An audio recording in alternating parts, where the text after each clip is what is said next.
sir. Can I carry her back? No, thank you. Sorry. So sorry. Excuse me. Watson! Watson! Sorry. Watson, hurry up. Come on, the train's going. Yes, Excuse me. Was it a close call, Holmes? It certainly was. If you hadn't lingered to pass the time of day with that barmaid, we'd have had ample time. How did you know that I...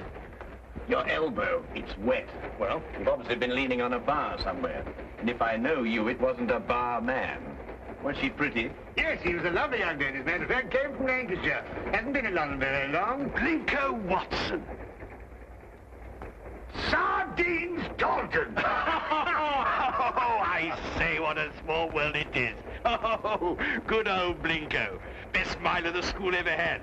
I say, oh, man, you're putting it on a bit here and there, aren't you? Oh, particularly there. Oh, well, you know. Say, Holmes, do you know sardines? How do you do, sardines? Did you say Holmes? Not Mr. Sherlock Holmes. Oh, I see you've been reading about him in the papers, what?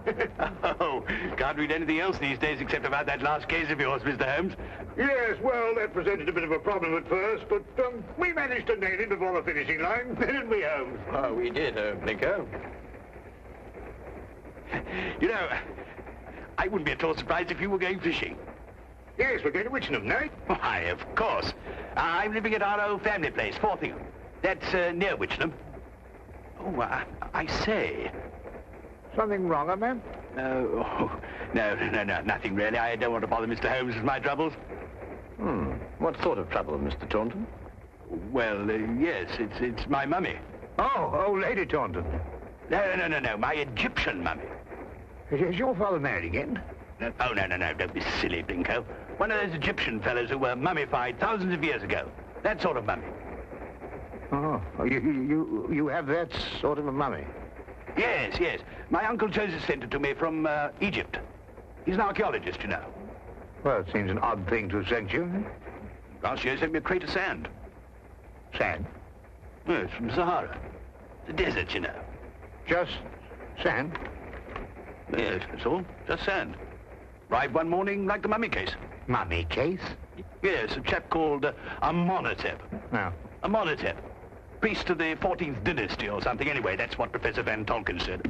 Professor Von Tolkien? Yes, he's a colleague of my uncle's. Lives quite nearby. He couldn't fathom what was wrong with the mummy either.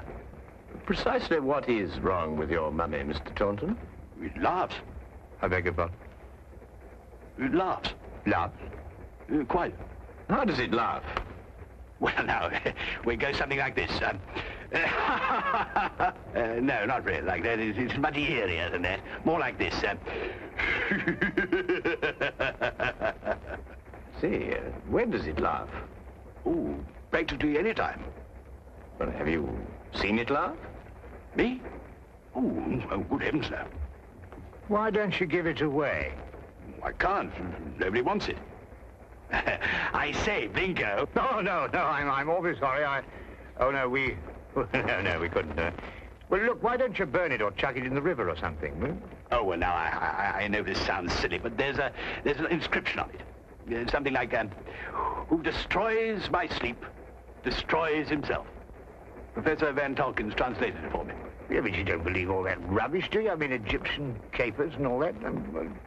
Well, no, I don't actually believe the curse, Blinker, but I've got to do something.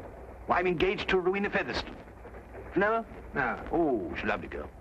She's got an aunt, regular old battle axe. Well, she keeps after Rowena to break off the engagement. Says a chap who keeps an Egyptian mummy who laughs, well, he can't be very reliable. Yeah, well, I understand that. Yeah. Oh, I say. Would you like to come over to my place and see if you can stop him laughing? Oh, now, look, old boy, we were going fishing, you know, and... Oh, it might prove interesting, Watson. A mummy that laughs.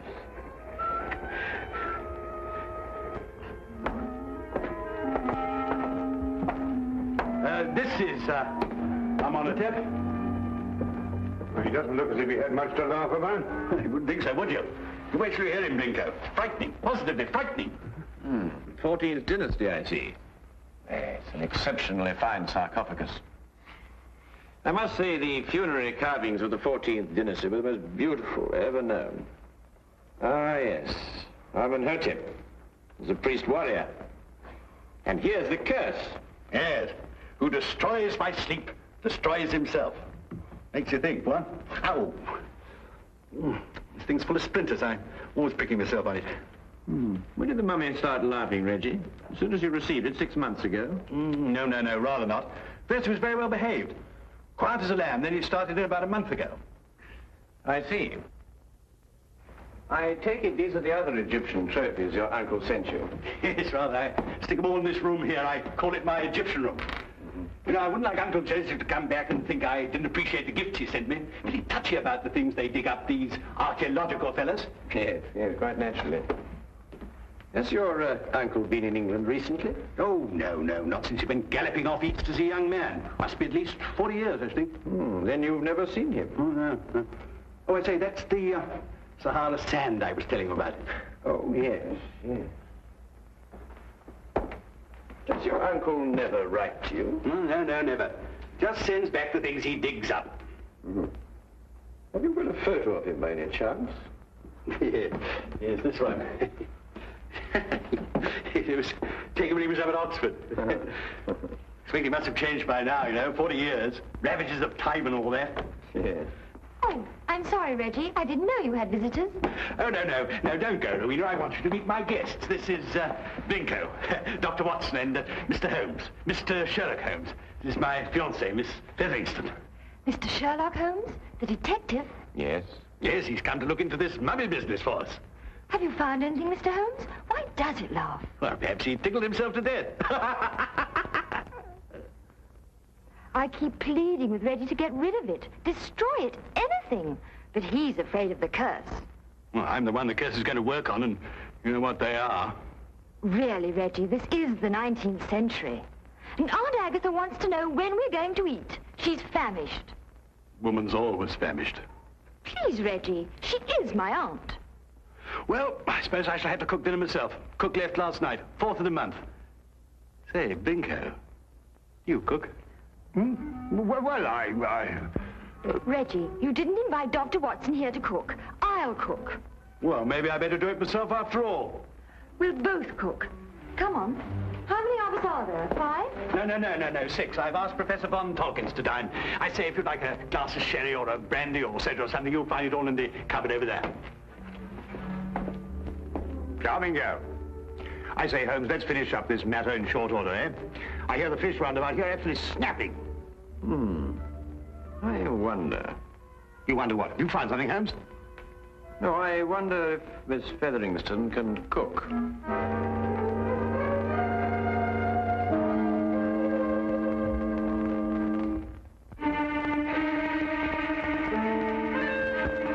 A doctor, young man, you say? A veterinary, no doubt. Madam, I'm a graduate of the Royal College of Physicians. I specialize in human beings. And you detect, young man, I understand. Yes, madam. I detect. Work with the police? Well, on occasion. No wonder the crime rate's going up. Rowena, do we or do we not eat? In the number, Auntie. We're bringing the food in. Reggie tells me you've recently come back from Egypt, Professor. Yes, Mr. Holmes. Just a few months ago. I have retired from active participation in Egyptology. I see. I understand that you met Reggie's uncle while you were out there. Yes, Professor Taunton and I excavated for a long time together in the valley of the Lower Nile. Is Professor Taunton still active? Yes, Joseph is engaged in important excavation at the present time. You must be very glad to see all your old friends and relations again, Professor, after all these years. I've been gone so long, Doctor. I no longer have friends. And I'm afraid even my family wouldn't recognize me. Well, here we are at last. Better late than never, I always say. Oh, please do help yourselves, everybody. Informality's the form. Local trout. We used an old recipe we found in a cookery book in the kitchen. Didn't we, Reggie? Yes, at least I think it was a cookery book. I read something about mixing nitrogen with hydrogen or something or other at the end of it. Oh, Lord. Well, this is splendid. I haven't had a decent, well-cooked fish like this in years.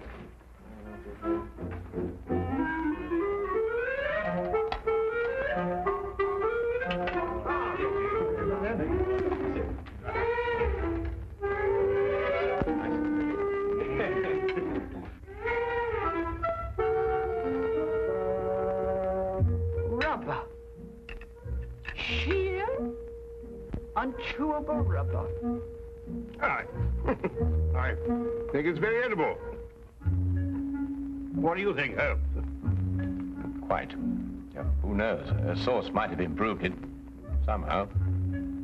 It's quite delicious, Miss Featheringstone. I believe you're accustomed to eating beetles and locusts, which I'm told are considered delicacies in your...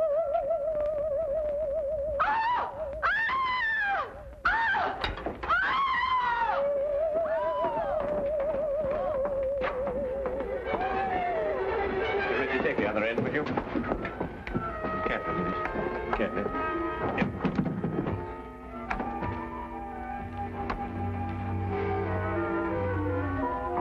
This time we heard it ourselves. Yes, Watson. This time we heard it ourselves.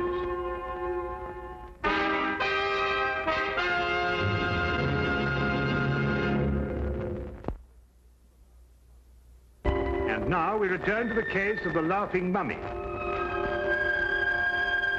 Of all the silly things I've been inveigled into by you, this is the silliest.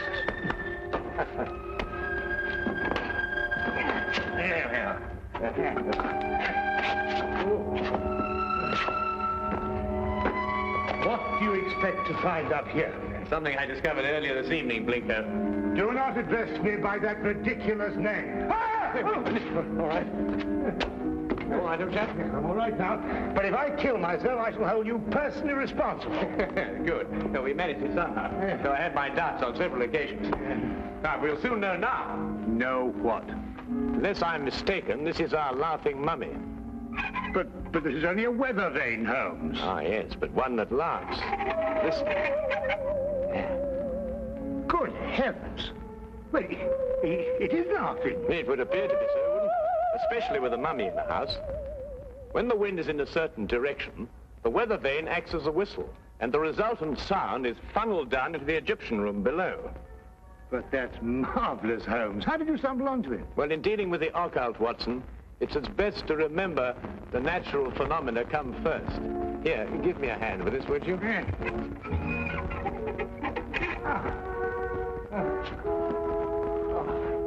Wonderful. That's wonderful. Now, be careful you come down, Holmes. Yeah. Just be careful.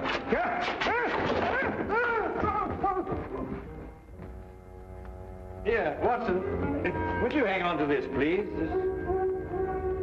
Watson, are you taking it? Watson, where have you gone? Watson?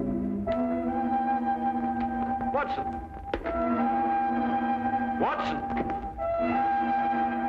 Do you think they know what they're doing, Reggie, dashing out of the house like this? Maybe not Blinko. Well, Mr. Holmes seems very capable. Oh, yes. He's the reliable type. Doesn't say much, but when he does, it's to the point. Like me. Tell me, Professor, is this the first mummy you've ever heard of that laughs? The very first, Miss Featheringstone, and I'm quite sure that... Dr. Watson, what's happened? I slid off the roof. Landed in the rhododendron. Not my rhododendrons, Blinko. I've entered them in the local flower show. You may now withdraw your entry. Reggie, how long has this weather vane been on the chimney? Oh, about a month. I see. And it was about a month ago that the mummy started laughing. Yes, that's right, Mr. Holmes. It was our stop laughing. It was caused by the wind striking the weather vane, which then blew down the chimney and caused a sound which resembled a laugh. Well. Good heavens above. Mr. Holmes, how terribly clever of you. You found it out all by yourself? I, too, was on the roof, Miss Featherington. Oh, I know. I think you're both terribly clever. My compliments, Mr. Holmes. The simplicity of the explanation escaped us all, though I knew, of course, there was an explanation. Well, now we can all go and finish dinner. We've got something else coming, I think. Lamb, isn't it, Rowena? I think so. Meat of some kind. Good. Oh, Reggie, Yes, Mr. Holmes? who stuck this on the chimney? Well, I did. It was lying about the place, so I stuck it up there to keep it out of the way. Oh, I see. Thank you. You know, I believe I'll miss him laughing. Made him human somehow. Almost chummy. Chummy mummy.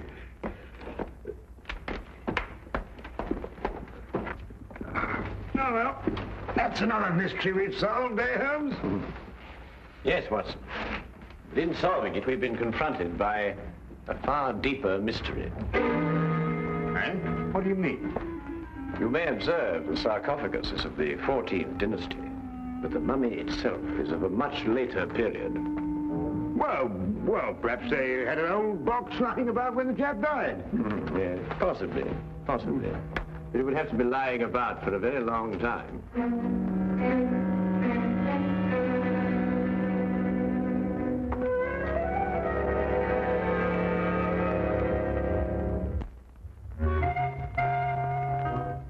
Morning, everybody. Isn't it a lovely morning? It's simply gorgeous. Good morning, Miss Featherington. Yes, it is indeed a lovely...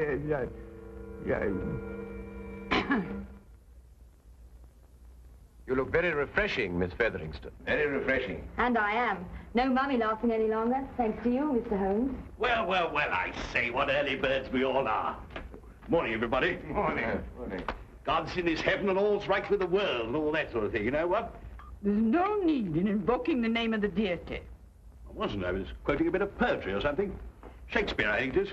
Tennyson, darling. Oh, really? Oh, excellent. Actually, Miss Featherington, I think, if I'm not mistaken, it's a quotation from Robert Browning.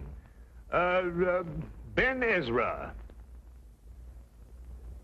Pippa passes, Watson. Oh, yes, of course, Pippa passes. I knew it was something like that. Good morning.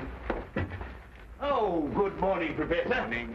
Have a cup of tea or a baked egg or kipper or something here, what? No, thank you. I just wanted to return this book. Oh, I say it's awful decent of you, thank you. Oh, Professor von Torkins. Yes, Mr. Holmes? Reggie has a 14th dynasty vase in the Egyptian room, which rather puzzles me. I wonder if I could impose upon you to clarify a point for me? It would be my pleasure, Mr. Holmes. Should we see it now? If it wouldn't be too much trouble, Professor. Not at all. Thank you.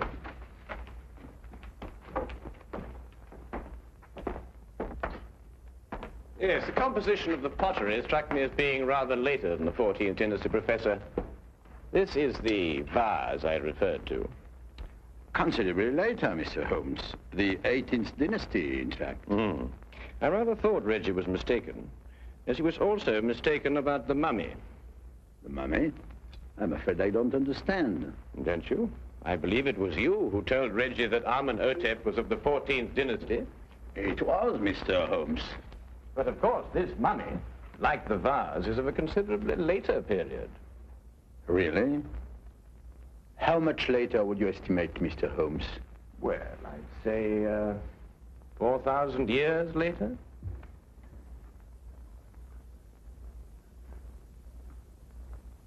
How did you determine that, Mr. Holmes? Well, the sarcophagus is obviously authentic. But the burial wrappings of the mummy itself are of a comparatively modern Egyptian weave. Expertly aged, I admit. I'd hoped the discrepancy wouldn't be noticed. Well, if it hadn't been for the coincidence of the weather vane, I should never have bothered to look at the mummy so closely. What do you propose to do, Mr. Holmes? I'm afraid, Professor, I have no alternative. Holmes, what are you talking about? Professor von Tolkien is, I regret to say, Watson, involved with murder. Murder? Well, who was murdered? Joseph Taunton, Reggie's Uncle Joseph. But how do you know? Where's the body? You are gazing, Watson, at the mummified remains. Oh, no, really. You're right, Mr. Holmes. This is Joseph Taunton. And if I killed him... What do you mean, if you killed him? I don't know. That sounds strange, doesn't it? Joseph Taunton and I were friends. We devoted our lives to excavating the glories of Egypt. And last year we discovered the tomb of Amenhotep. An untouched tomb, Mr. Holmes. Over 4,000 years. Joseph and I were the first human beings to set foot in it since the day it was sealed. Can you imagine what that meant to us? Yes, I can understand that. Joseph was beside himself. He wanted to open the mummy case immediately, but it was wrong, Mr. Holmes. The case had to be opened carefully, delicately. We quarreled. I tried to restrain Joseph physically, but he broke loose from me. He ran to the case and opened it, and then... And then, Professor? And then he staggered and dropped dead. As he opened the sarcophagus? Yes. There were no witnesses to what had happened, Mr. Holmes. But in our struggle, Joseph had suffered bruises. I knew what the police would believe. And so you removed the mummy of Amenhotep and substituted the body of Joseph Taunton instead? It was the only way I could get the body out of the tomb. Mr. Holmes, I didn't mean to kill Joseph. It was his heart. He always had a weak heart. You say he staggered, Professor. What did he do as he staggered? He grasped his throat as if he were choking. Watson, would you oblige me by removing the cover of the sarcophagus? Yes, of course.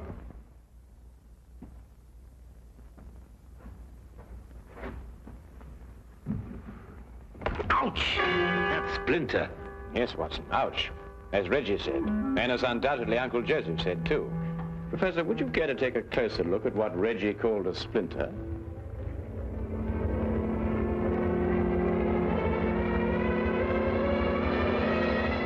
What? It's a hollow needle that would pierce the skin of anyone who touched it. But I don't understand. The curse of Amenhotep, and a hollow needle that contained the venom of an asp. The same snake poison that killed Cleopatra, and that killed your friend, Joseph Taunton. The most marked symptom of asp poisoning is suffocation. The victim instinctively clutches his throat. Then it wasn't our fight. No.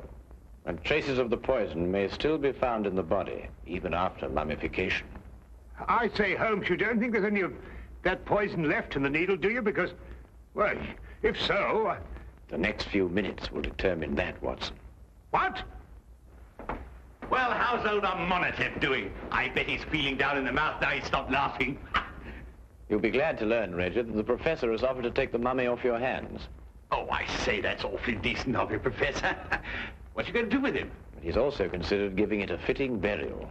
Oh, of course. Now, why didn't I think of that? Do you realize what this means, Rowena? Now we can be married. That old... I mean, your aunt, well, she won't have a leg to stand on. But, darling, Aunt Agatha really likes you. She just pretends to think you're not very bright. Really? She likes me? I think so. Oh, well then. Let's go and tell her the good news. Thank you, Mr. Holmes. Not at all, Professor. Holmes! Holmes! What? What's the matter? Why? You look ill. It's the poison. I can't get my breath. No, relax, Watson, relax. If there had been any poison left in that needle, Reggie would long since have joined his ancestors. Unfortunately, the curse only worked once. Oh. Ridiculous. Oh, but Holmes. Oh, that's all very well, but I still can't get my breath. Not again. It's probably the food we've been subjected to. Yes, I myself would prefer some of that fish that you insist on pursuing up and down the waterways of England with such wild abandon. Yes, of course. Curse. Utter nonsense.